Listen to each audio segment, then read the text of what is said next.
and you're listening to Radio DMG.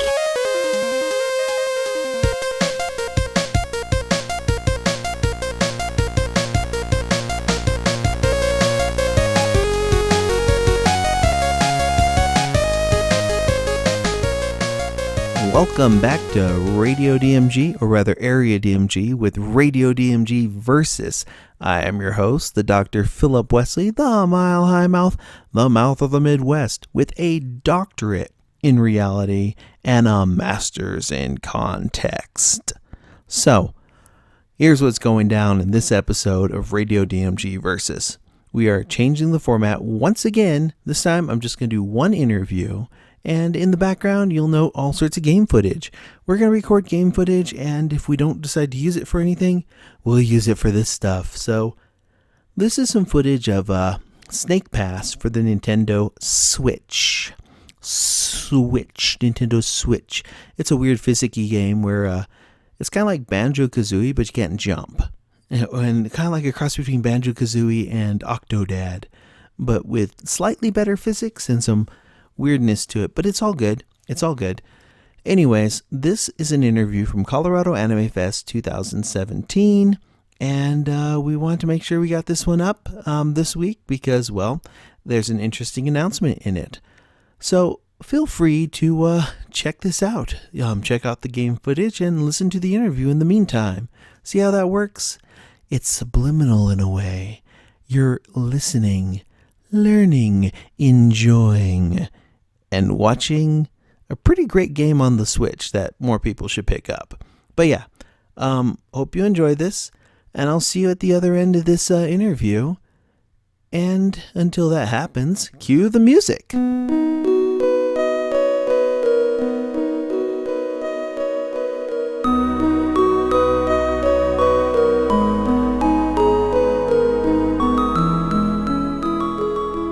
Welcome back to Radio DMG. I'm here at Colorado Anime Fest 2017 with Kieran Strange. And I'm Dave. And you guys are? We are the chaos. And it never gets old saying that. We are the chaos. We are not the youth of the nation. Oh, yeah. I stepped on my reference. Yeah, it's okay. Actually, so just in case people are a little unfamiliar with who you are and what you do, who are We Are the Chaos?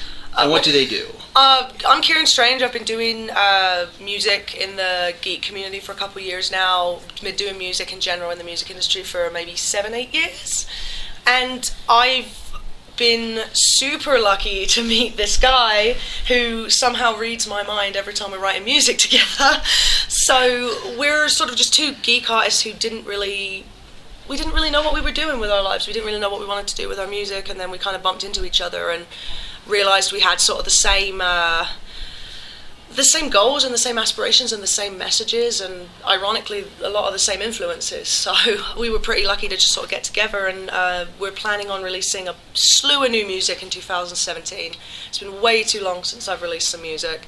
So we've got a brand new single coming out soon. Yeah, right? Very soon. Yeah, it's our Civil War song. Yeah, totally Marvel referenced.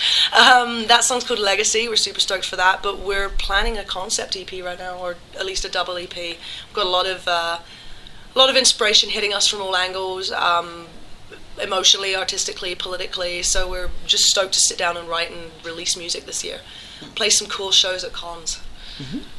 So, what are your the shared musical influences and such? How did you get into this? Throughout the years, I've always loved just pop music in many ways, shapes, and forms. Never the current generation for me personally, but always like a few decades. Yeah, I'm always a little bit behind. Weekend. Yeah, I know. Yeah, I mean, we haven't done any Bieber yet, but like in 20 years, I'm sure his music's suddenly going to be very interesting. Right? Yeah, we'll be like, this isn't cool anymore, so we're like super into it. Yeah, it's just like classic Biebs. No, classic pop, yeah, I'm a kid. I was a kid of the 80s and early 90s. I really grew up listening to. There was always like the Beatles was always playing in my house, and like Bryan Adams, all like the fun 80s stuff going on, and Huey Lewis in the News. But the 90s hit, and Green Day and Weezer and Offspring came on the scene, and I just loved what kind of eventually morphed into pop punk. There were bands like Sum 41, Sum 41, Goldfinger, Yeah. like doing the ska, which I loved. '97 was a great year for ska, but I do love just like fun, high energy pop punk music, along with like a lot of various classic rock.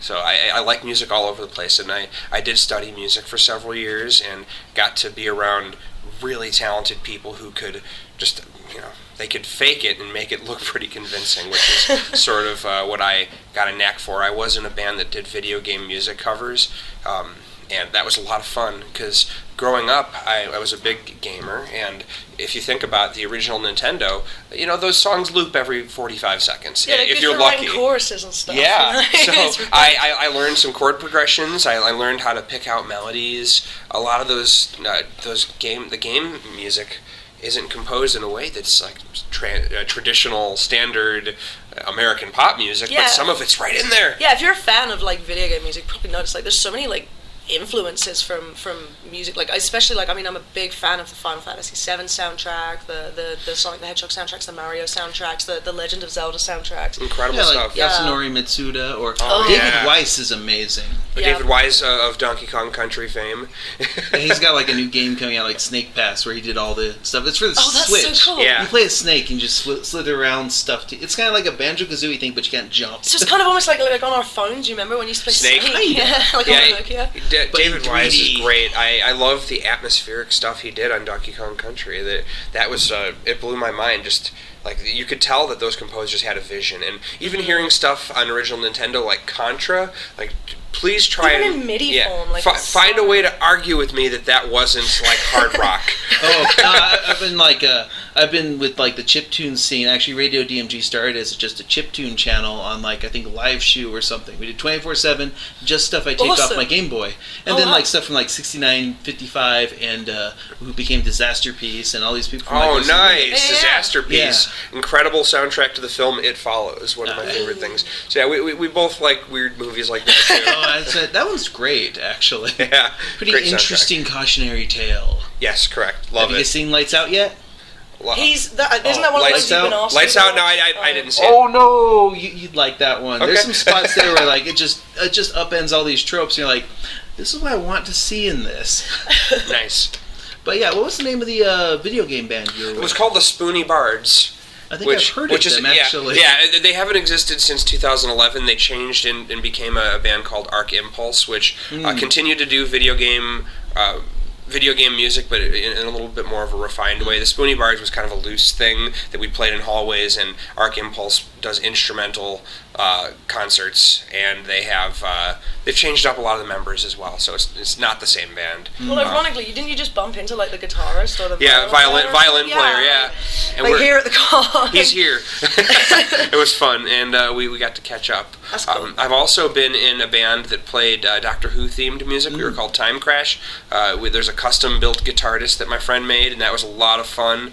I'm friends with some talented musicians in Chicago. We've worked with members of I Fight Dragons in the past. That's who recorded our single Legacy. It was Packy Lundholm of I Fight Dragons. He was unreal to work with. He's a lover of all music, and he has such an amazing knack for enhancing things. Yeah, it's like the Spoony Bards. I remember that from the OC Remix forums and such. I remember hearing about these people I used to hang out with DJ Pretzel and stuff like that. We used to have a chat room around that was attached to OC Remix. Nice, yeah. It's like this is all the stuff I know. Yeah, we it's all coming full circle here. It's fantastic. So we've got this nerd connection here, and Kieran has songs about role playing and lots of other fun in comics and it's been really cool because every other I've worked with other musicians who are kind of nerdy, but I've never worked with another musician who's been touring cons and working at cons, and so it's really cool. The Spoony Bards. I know they're like the people. I'm sorry, it's that's exciting for me that you know who the band is. I think I might still have a copy of the CD or something from somewhere in one of my hard drives. Nice. I might have the physical copy rotting away somewhere. It's because we on Radio DMG. That's what we started out as was all that music, like the chiptune stuff and all that, and just that collective, that little wonderful collective. Like I love what it's become over the years. Absolutely, and I like the kind of the nerd scene, the nerd community has been really accepting, and like I feel like when we get in front of a great crowd here at any convention, that our music resonates with a lot of people. It takes in the energy. Yeah, exactly, and it may not sound like it's coming from a video game, but everything is. It catches There's a people. theme. There's there's definitely like you can tell it was written by nerds. Like there's nerdy references, but it's like a lot of our songs are just stuff that we all deal with day to day, just like feeling like outcasts or just absolutely dealing with our own emotions, like our own insecurities. That kind of thing. And that's how I felt when the first time I saw Kieran take the stage. I was at Sci-Fi, a convention that happened twice, and I remember. It didn't even have a pulpit. It almost happened. But yeah, I was at that one, DashCon. I actually was performing there, but I walked past the stage where Kieran was performing at Sci-Fi, and I just like stopped, and I didn't realize that I'd been standing there for like 30 minutes. I'm like, wow, like I like this music. I'm like feeling this, and I'm like, it's just that cosmic connection. Yeah. It was ironic because I did the same thing walking past when his band was playing. So I was like, do they have their effing guitar looks like a TARDIS. That's so cool. It's like you were in a band in a previous life, it's just across the ages. Yeah, exactly. We didn't the time traveler's guitarist. Yeah, exactly. Like we were like in another band together like ages ago. It feels like there's definitely been like a musical connection. It's been really cool. Like and like we've really just taken time to like absorb each other's history and each other's like influences, and Dave's introduced me to a lot of his influences. Like it's going to sound terrible because I'm English, but I've never listened to the Beatles so much since knowing Dave. Some other good ones, like Manic Street Preachers is good, or Brian Jonestown Massacre. I was a big fan of things like Semisonic and like the sort of that new pop sort of wave. I love Semisonic. Dan Wilson is an awesome songwriter, and he's written, like he wrote with Weezer on their most current album. They have another one probably in the works, but they always have an album in the works. Weezer are a great band. I've always loved Weezer. They're gonna be like what's that? They Might Be Giants or one of those other people. Where at the end, whenever they finally pass away, we'll have decades of music after that. Yeah, They Might Be Giants is another huge influence of mine. Their body of work is great. They broke so many rules. They did things that other people might say were weird, and they didn't do it for the sake of quirkiness. They did it to be original. They did it just because they love it. To. Yeah, it was part of them. It wasn't like, I'm doing this to be so trendy.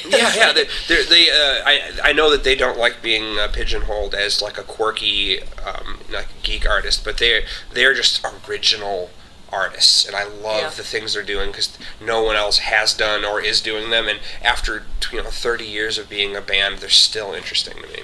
And they're still leading the way with this whole another good band like that is Mother from Canada. Mm-hmm. Also, I think Matthew Goodband is another one that's not like okay, like advertising on police cars is like my jam. Like, advertising on nice. Yeah.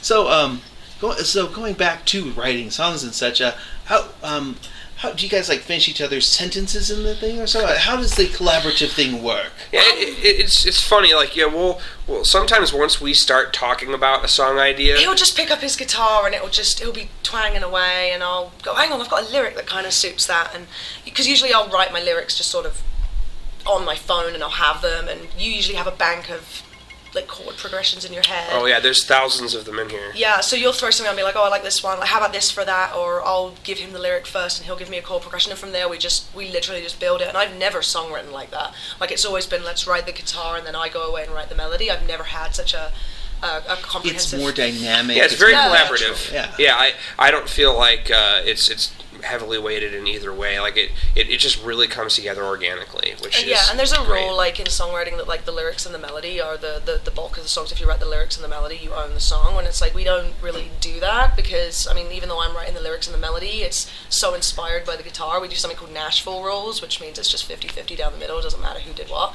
because it is because the music wants to be free. Yeah, totally. We want to just work together and bring it out. It's cool. We're writing a lot of good music that way, so. And very quickly as well. Yes. Yeah. Go ahead. So, real quick question. What do you guys think so far of Colorado Anime Fest's second year? And I'll let you go first because you've never been to. Yes, this is my first time ever actually being in the state of Colorado outside of the airport, which I hear is owned by the Illuminati. Oh, it is. And I really... But you didn't hear that. Yeah. I really love this town. Walking down the street, strangers say hello to me, and that's not something I'm used to. And they have no agenda. and everyone here is so nice. I love this staff here. The attendees have been great. Everyone's been really respectful. I've been to hundreds of conventions. I've been to a lot, and you don't always see people who are just this friendly, this nice. Like, this is a nice town. I love it. Well, I messed up my my gear list like pretty majorly when I sent it to the con, and so we didn't have the gear we needed when we got to our gig, and it's like 20 minutes to showtime. We're like, oh, what are we gonna do? And the monitor's not gonna be able to hear myself and blowing my voice.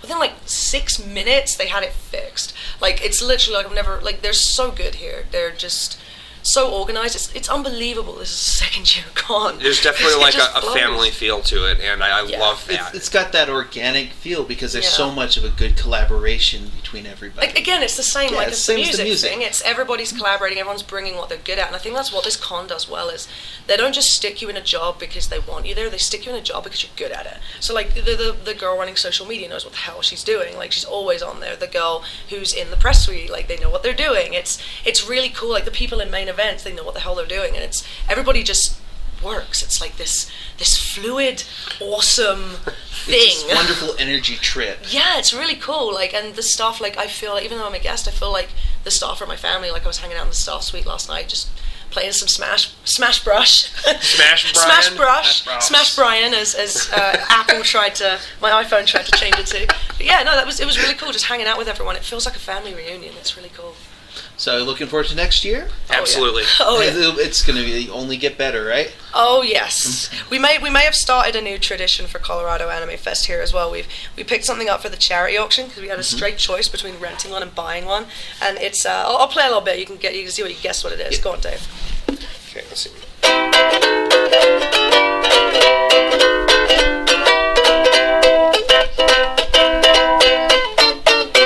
It's not a band from the 60s.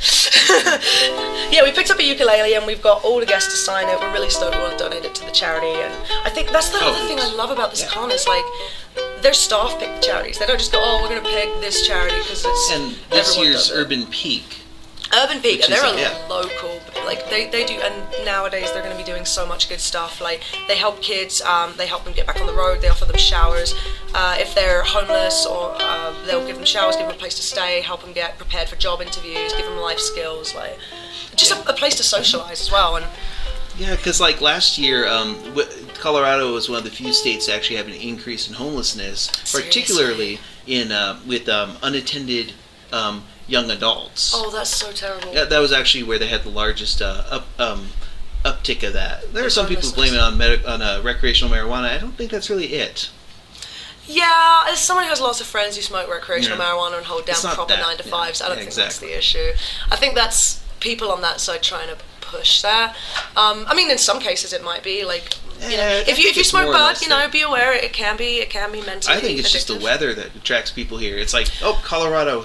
It's nice. It's very interesting you say that because I live in Vancouver, BC, and it's terrible, but it is the only place our homeless population in Canada can survive in the winter because the rest of it's so cold. So in the winter we get this massive influx of homelessness, and then winter ends and everybody sort of disperses, and a lot of it is youth, a lot of it is homeless youth as well. So yeah, Urban Peak is great.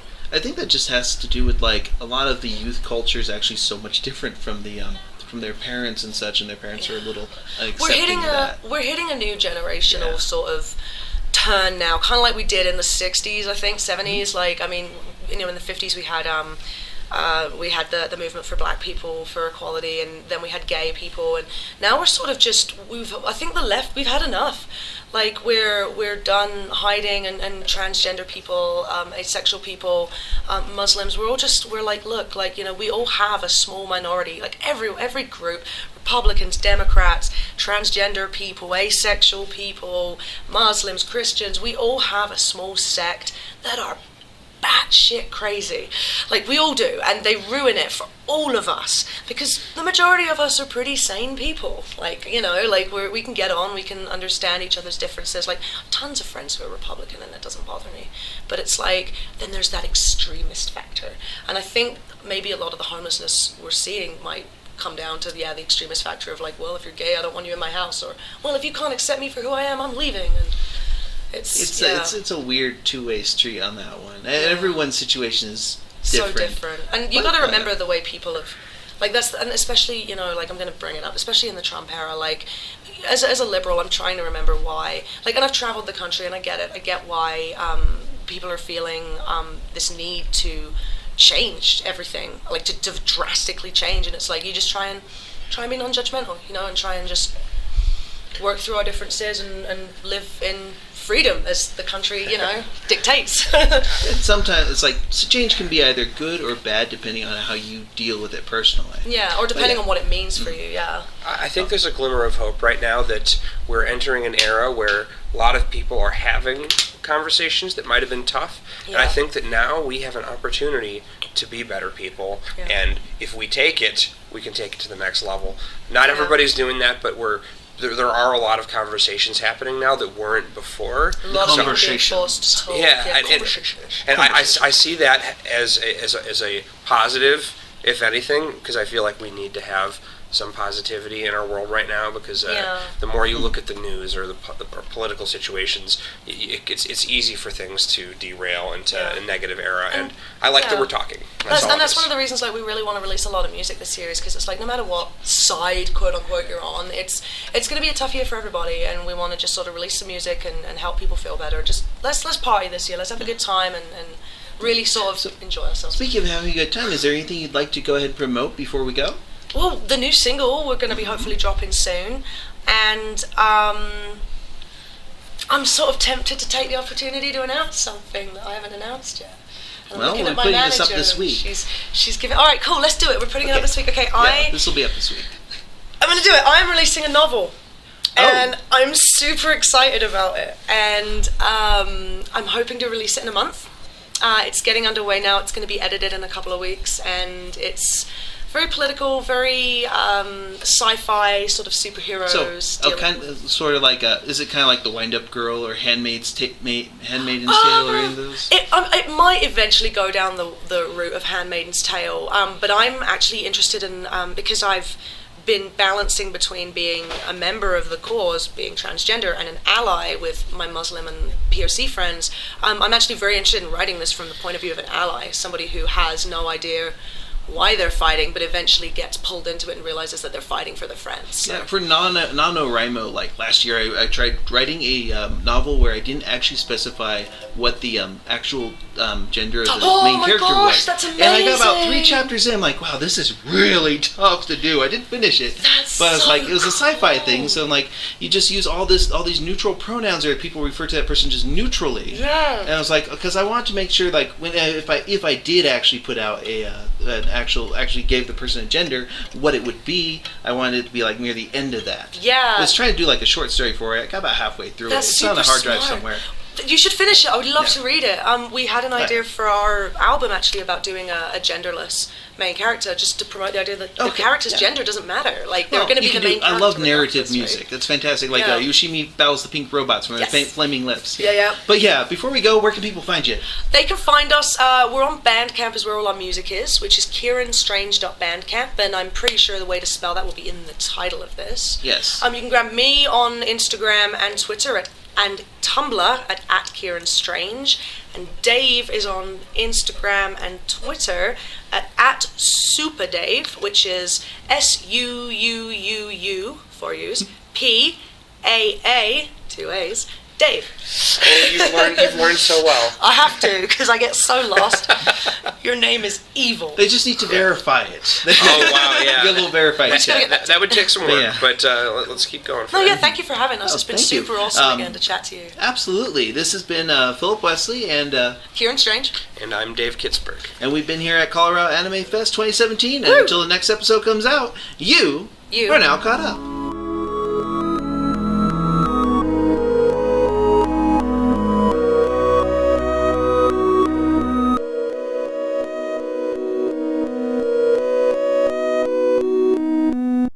And there you go. That is the end of our episode for this episode of Radio DMG Versus on Area DMG. Now, look forward to the next episode of Radio DMG Versus on Area DMG, and also check out radiodmg.com when we have a long form episode with another interview and this one as well later on. Pretty soon, actually, like within the next week. So, yes, stuff is happening and things happen, and it's good. All of it's good. Oh, and to keep track of that good, why don't you make sure that you hit that subscribe button, hit that share button, hit that like button, you know what I mean? Also, check out, if you have a Nintendo Switch or a PS4, check out Snake Pass. It's pretty cool. I think it's on other platforms as well, but there are no other platforms that exist other than PS4 and Nintendo Switch and Nintendo 3DS. So it's not on the Nintendo 3DS or the new 3DS, so it's got to be on the Switch or the PS4, and I think that's pretty much it, right? Yeah, I'm pretty sure that's it. Anywho, until the next episode comes out, make sure that you hit that little bell so that you are notified when the next episode will come out, or rather, the next video will come out on this channel. We have a ton of other content from Colorado Anime Fest that we can't wait to make available for you, so look forward to that. And we've been taping all sorts of video game footage, so I hope that you'll stick around for that too. So, that's pretty much it, ladies and gentlemen. So, here's what you need to do. Make sure you hit that like, hit that subscribe, hit that share button, and then hit that bell so that you are notified when the next video comes out. And until that next video comes out, you